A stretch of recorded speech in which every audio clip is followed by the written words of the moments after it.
추미애 의원과도 이제 이번에 그 이재명 대통령이 X를 통해서 메시지를 냈는데 한마디로 검찰 개혁 강공론에 대해서 조금 견제를 하는 거예요. 그래서 X에 대해서 이 당정 협의안 역시 망고불변의 확정안이 아니라 필요하면 입법 과정이나 또 논의하고 수정하면 된다. 다만 그 재수정은 수사기소 분리, 검찰의 수사 배제라는 대원칙을 관철하는 데 도움이 되는 것이어야지. 만에 하나라도 저도 이 부분 누군가의 선명성을 드러내거나 검찰 개혁의 본질과 무관한 다른 목적에 의한 것이어서는 안 될 것이다. 저는 이 문장은 누군가를 염두에 두고 썼다. 맞아요. 선명정하는 순간 저는 법사위 의원 그 몇 분이 딱 생각이 나더라고요. 네. 아니 그러니까 여기에 저는 이번 경기도지사 후보로 나오신 추미애 의원이 얼굴이 떠오르더라고요. 그 선명했던 분들이 떠오를 수밖에 없죠. 뭐 선명한. 근데 이게 사실 한국 정치뿐만 아니라 상당히 세계 정치 흐름 자체가 선명성 경쟁, 그렇죠. 뚜렷하게 포퓰리즘을 좀 내세우는 정치인들이 인기를 끌고 있었는데 저는 이게 좀 흐름의 변화가 있다고 보거든요. 이재명 대통령이 되신 다음에 이제 중도적 색채나 이런 것들을 통해서 선명성보다는 확장성을 좀 중요시하고 이런 정치를 보이니까 지지자들도 따라가거든요. 그래서 저는 너무 선명성 경쟁하는 정치할 때 정치인들이 이거 길을 터줘야 된다. 지지자들을 선명성 경쟁하고 남을 계속해서 악마화하고 이런 식으로 혐오에 기댄 정치를 좀 바꿔줘야 된다는 생각을 했었는데 그래서 그런 차원의 발언을 하신 거기 때문에 뭐 특정인을 딱 찍었다기보단 그런 문화 그런 흐름을 좀 바꿀 때가 되지 않았냐라는 대통령의 메시지로 좀 해석하는 게 맞을 것 같아요. 아니 근데 대통령이 보면 지금 서울시장 후보라든지 경기도지사 후보들에 대해서 약간 힌트 비슷하게 그러니까 약간 남기고 계시잖아요. 그러니까 본인의 징표를 약간 찍으시고 계시잖아요. 좌표 찍는 느낌이 들죠. 그러니까 정원호 청장을 한번 찍으셨고 그다음에 뭐 한준호 의원도 이제 우리가 그 무슨 1호 공로장인가요? 뭐 그걸 뭐 감사장인가 뭐 그걸 주면서 주셨고 한번 좀 이렇게 표시를 내주셨고 또 오늘 아침에 박주민 의원인가 나와서 보니까 또 본인의 어떤 그 의료 정책 맞아요. 그거에 대해서 또 얘기를 쉽지 않은데 얘기를 하시면서 이제 대통령이 저도 대통령의 남자입니다 뭐 이걸 얘기를 하더라고요. 이제 서울시장 후보로 나오셔가지고 근데 유독 이제 추미애 의원에 대해서는 대통령이 어떠한 뭐 메시지도 내놓지는 않고 있어요. 약간. 그러니까 사실 요 메시지는 추미애 의원을 겨냥한 것 같고요. 워낙 강성인 의원이었으니까 또 박주민 의원도 샤라웃 해줬고 한준호도 마찬가지고. 근데 김동연 도지사만 무풀이에요. 무풀. 없어. 사실 악플보다 무풀이 더 힘들거든요. 더 무서운 거거든요. 지금 김동연 지사는 이재명 대통령이 뭔가 하나 자기에 대해서 메시지 하나 내주면 그러니까요. 근데 좀 해오던 게 있잖아요. 그 이재명 도지사 때 있었던 인사의 어떤 그렇지. 임기들을 다 연장하지 않고 그렇죠. 또 심지어 뭐 기회소득, 기본소득이라고 하는 걸 지우고 김동연의 기회소득을 처음에 정착시킨 것도 사실 이재명과 다른 길을 가겠다라고 뭐 대놓고 선언한 건데 정말 대통령이 될 줄 몰랐겠죠. 그러니까 난처해져가지고 약간 좀 결을 트는 것 같은데 검찰개혁안 때문에 추미애 의원이 강하게 이야기를 하니까 요걸 또 비집고 들어가가지고 난 명심이다. 명심을 명심하겠다. 이런 좀 선거 전략을 쓰고 있는 것 같아요. 근데 저는 어쨌든 추미애 의원 같은 강한 강경파를 겨냥한 것이기도 하지만 과거에 이재명 대표를 겨냥한 것이기도 해요. 요 흐름은 이재명 대표가 만든 겁니다. 이거 업보예요. 그렇죠. 네, 검사 내란이라는 표현까지 쓰면서 검찰을 악마화했던 게 대통령 본인이기 때문에 갑자기 다른 사람이 된 것처럼 뭔가 선명성을 드러내거나 본질과 무관한 다른 목적에 의한 것이어서는 안 될 것. 그러니까 지금의 이재명이 과거의 이재명에게 막 이런 편지를 보내는 듯한 느낌도 있어요. 생각해 보면 물론 이제 뭐 유튜브 정치, 유튜브의 발달과 어떤 정치권의 결합으로 인해서 이 선명성 경쟁이 조금 더 과거보다는 좀 그렇죠. 심해진 건 사실인 것 같아요. 뭐 이재명 대통령이 그 순간에 이제 당 대표도 했었었고 또 이재명 대통령의 어떤 그 정치에 있어서 하나의 특징 중에 하나가 자신을 진짜 무지성적으로 이렇게 지지해 줄 수 있는 그룹을 만드는 것이거든요. 과거에는 무슨 성가혁이라고 하는 집단이었었고 지금은 이제 그 다음에 생긴 게 개딸이거든요.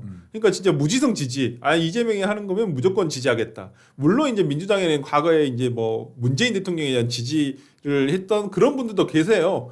인이 뭐 옛날 뭐 그런 거들 뭐 인이 하고 싶은 거 다 해 뭐 이런 맞아요. 뭐 이런 게 있었듯이 약간 이제 민주당에는 그런 팬덤 문화가 있긴 한데 이제 뭐 약간 이재명 대통령은 과거에 자기가 성남시장 후보 때부터 이걸 이어오던 것을 계속 이제 발전하고 그렇죠. 이제 이어가고 있다라는 느낌이고요. 그 다음에 좀 이러다 보니까 좀 너무 이제 선명성 경쟁이 하게 되는데 이걸 이제 제가 봤을 때는 정청래 대표는 이걸 따라하기 하고 있거든요.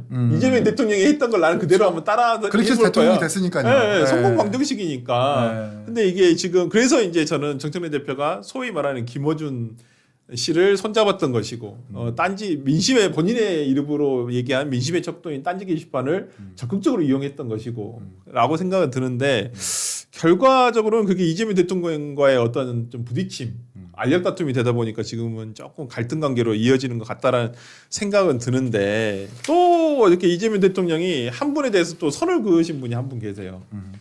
양문석 전 의원이 대법원 판결이 지난주에 나왔을 때는 변호인단하고 한번 저기 상의를 해서 뭐 이거 좀 기본권의 침해가 있으면 재판 소원 하겠다라고 했는데 엊그저께 이재명 대통령이 이 불법 대출 경고에 대해서 정확하게 말씀하셨거든요. 아니 저도 또 읽고 나서 깜짝 놀랐어. 양문석 같은 뭐 이런. 약간 이건 아니 양문석 이름이 빠졌지. 이건 부동산 이거 들어보세요. 이거 모르시는 분도 많을 텐데 부동산 투기 자금으로 쓰려고 부동산 구입 자금 대출을 하지 않으려는 금융기관에서 사업 자금이라 속이고 대출받아 부동산 구입용으로 쓰면 사기죄로 형사처벌된다. 맞네. 정확한데요? 국민주권정부는 편법 탈법을 절대 용인하지 않고 빈말도 하지 않겠다. 이렇게 썼어요. 정확하게 양문석 의원의 케이스죠. 아 이거 양문석 의원 케이스예요. 이게. 네, 딸 명의로 딸이 네. 사업한다고 그러고 대학생인데 네. 그렇게 이제 불법 대출 받아가지고 이렇게 된 거잖아요. 그러면 이게 똘똘한 한 채가 투기 자금이란 것은 대통령도 인정하신 거네요. 아 그러네요. 그렇게 되는 거네. 투기 자금이다.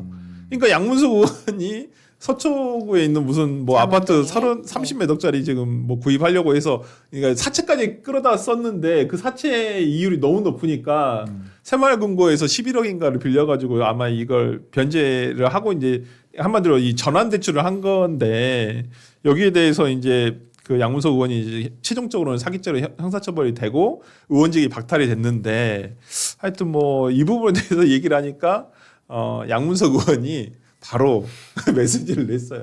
재판 소원하지 않겠다 이렇게 얘기를 하셨거든요.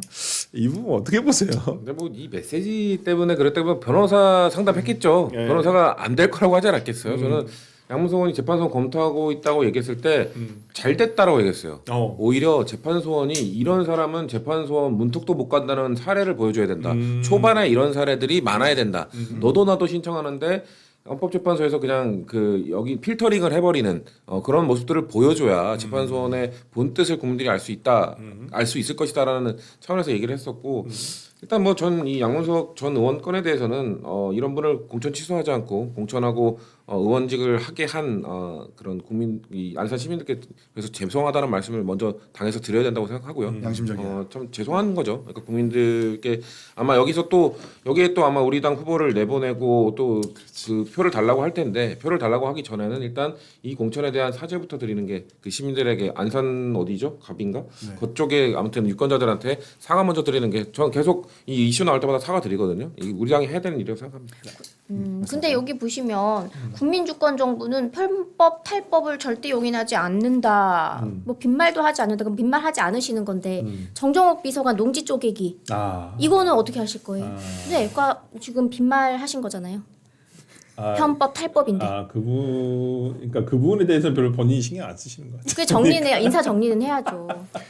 문제가 있어 보이더라고. 그 기사 내용을 보니까 그 버젓이 이걸 하고 계시는데 거의 뭐 회처럼 썰어가지고 쪼개기 하셨던데. 그러니까 일단은 안산갑으로 다시 돌아오면, 네. 그러니까 뭐 사과도 할 거고 진정 어린 반성을 할 텐데 그러면 이제 반성에 대해서는 행위와 책임이 따라야 되는 거죠. 과거에는 뭐 과거라고 해도 얼마 안 되는 일인데 정당들은 귀책 사유가 있는 지역구에 대해서는 후보를 안 내는 게 맞았거든요. 맞아요. 그래서 박원순 시장, 오건호 시장 그때 후보를 냈죠. 냈죠. 네, 그래서 이제 역풍 맞은 건 아니에요. 네. 근데 이제 그 조항을 삭제했다는 것 아닙니까? 어쨌든 뉴 이재명이라고 하는 어찌 보면 지금까지 흐른 거는 다른 긍정적인 흐름이 있다면 당도 이 여론에 대해서 좀 심각하게 받아들이고 지금 국정 지지율과 당 지지율이 야당보다 높지만 우리는 한 번 더 겸손하게 하겠습니다. 안산갑에 대해서 안 내보내겠습니다라고 하는 메시지가 나와야 되는 게 맞죠. 근데 지금은 그냥 막 전부 다 먹으려고 하는 거잖아요. 위너 테이크스 올이라는 것처럼 이게 과연 옳은가? 누가 나와요? 근데? 그 메시지는 지금 조국혁신당이 간절히 바라고 있는데 지금 조국혁신당 안산 지역위원회에서 오늘 뭐 성명을 냈어요. 네. 조국 대표 여기 나와 주십시오라고 성명을 냈더라고요. 그러니까 아이 뭐 조국 맨날 어디 군산에서도 나와달라고 지금 용해인 그러고. 대표도 거기 거론되고 있더라고요. 맞아요. 영예인 네. 대표 네. 거기 나가겠다고 네. 고민 한번 해보겠다고. 조용대전이라고. 전 나오시라 그리고 민주당 후보 내서 다시는 위성 정당을 통해서 네. 그 정당과 함께하는 모습 안 보여주는 그런 아니 근데 걸 해야 된다. 비례를 그렇게 네. 두 번이나 했으면 좀 예를 들어서 진보 진영이 험지인 곳으로 가서 뭔가 개척하는 모습을 보여야지.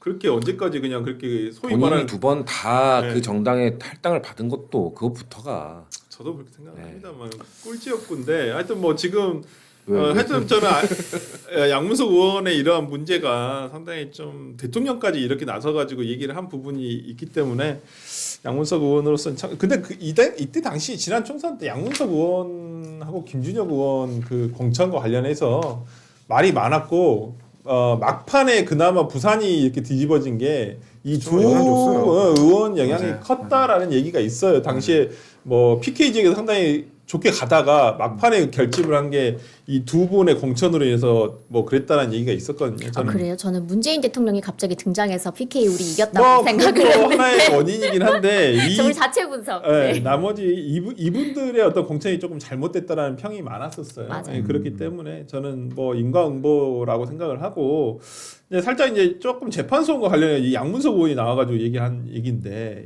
재판소원이 나와가지고 뭐 이거 조금 번외입니다만은 이 찌양 협박으로 재형학을 선고받은 이 구재혁 씨가 아니 구재혁 씨는 아니고 하여튼 구재혁이라는 유튜버가 재판소원을 예고했고 여기에 대해서 이제 찌양 측이 고통을 호소했어요. 그러니까 우리가 소위 말하는 이 N차 가해가 이루어지고 있는 건데 형 확정이 늘어진다는 거잖아요, 네. 그죠?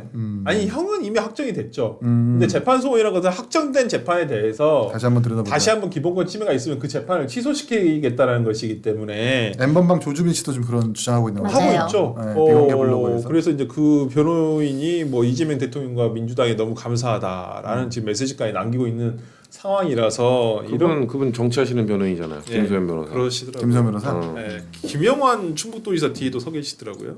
네. 그래 봐요. 이번에. 어저께 보니까 그렇더라고요. 네, 그래서 바쁘시구나 저분도. 지금 보니까 이 4심제 헌법 소원 받겠다고 하는 네. 재판 소원 받겠다고 하는 사람의 건수가 이게 뉴스를 보니까 한 1년 동안 15,000건 정도 예상된다라고 하는데 지금 헌법재판소에서 이거를 다 처리할 수가 없어요. 능력이 없는데 그러면은 능력보다 여력이 없는데 그러면 또 증언을 해야 되는 그런 이슈인 건가 싶네요. 근데 헌법재판관은 지금 헌법에 규정돼 있거든요. 인원이. 그러니까 그렇죠. 대법관은 우리가 법률로 하기 때문에 이번에 26명으로 이제 입법으로 통해서 증원이 될 수가 있는데 헌법재판관은 9명이라고 그 헌법에 정해져 있어요. 그럼 그래서 개헌을 해야 돼요. 개헌을 해야 되고 뭐 그러니까 별도의 부를 조금 만들어야 되는데 이제 왜냐면 근데 만들려면 예산이 있어야 되잖아요.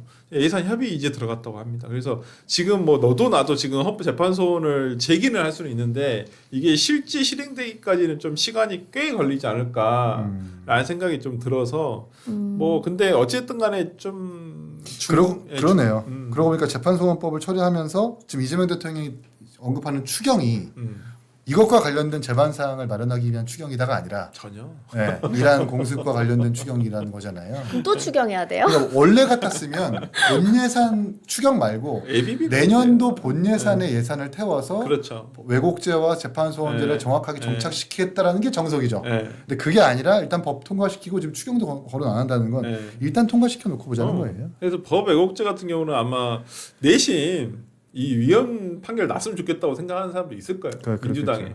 어차피 아니 저는 무조건 제 개인의 의견입니다만은 이건 위헌 판결을 받을 수밖에 없는 법이에요. 이 법 자체가 가지고 있는 너무나 불투명성, 이거 명확성의 원칙에 어긋나요. 법 자체가. 그러니까 우리가 저 법 배울 때 우리가 그 국민들한테 이득이 되는 법은 조금 명확하지 않고 약간 두리뭉실해도 돼요. 그건 국민들한테 이득을 주는 거니까.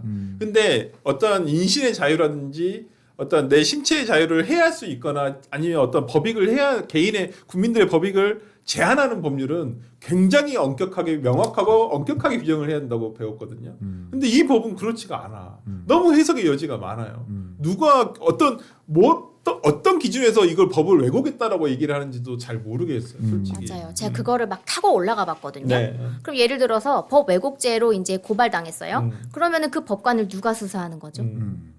경찰이 수사하겠죠. 그러면 경찰은 독립적인 어떤 그 준사법기관처럼 각자가 활동할 수 있느냐? 네. 그게 아니란 말이에요. 아니죠. 예. 그럼 누구의 눈치를 볼 수밖에 없는 거예요? 그게 행안부잖아요. 맞아요. 그래서 행시를 볼 거면 행안부로 가야 되고, 네, 앞으로 유망직종은 경찰이 되는 것이니까 자녀의 진로를 이제 뚫어야 되는 것인가? 아무도 엄마잖아요. 그래서 이 생각을 하면서 도대체 우리나라가 어디로 가고 있나? 저는 궁극적으로는 그 생각이 들었어요. 하여튼 좀 그런 부분이 있어서 이번 사법 3법에 대한 좀 얘기도 잠깐 해봤었고요. 하여튼 뭐 그 지금의 민주당 오늘 이제 뭐 여러 가지 얘기를 했습니다만은 지금 민주당의 어떠한 모든 이러한 내용들이 어찌 보면 저는 8월 전당대회가 거의 그 결투의 장인 것 같아요. 그걸 염두에 두고 지금 각자 지금 어떤 정치적인 셈을 하고 있는 것은 아닌가.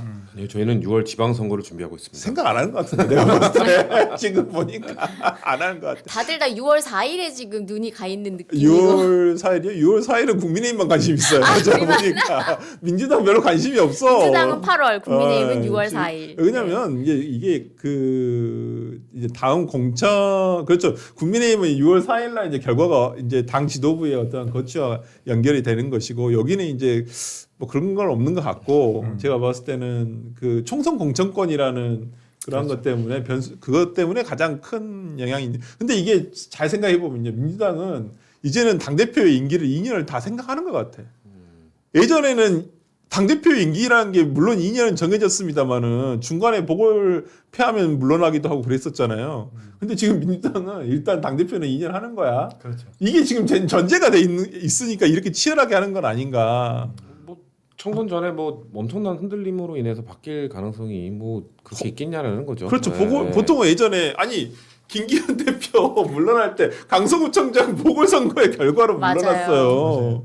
그런데 이제 지금은 민주당은 거의 뭐 한 2년 무조건 채우니까 이 총선 공천권을 가진 당대표의 이거에 그냥 전력을 다하는 것이고 이제 국민의힘은 이제 아직은 그런 상황은 안 되는 한 번만 것 채워보자. 이제 그런 거죠.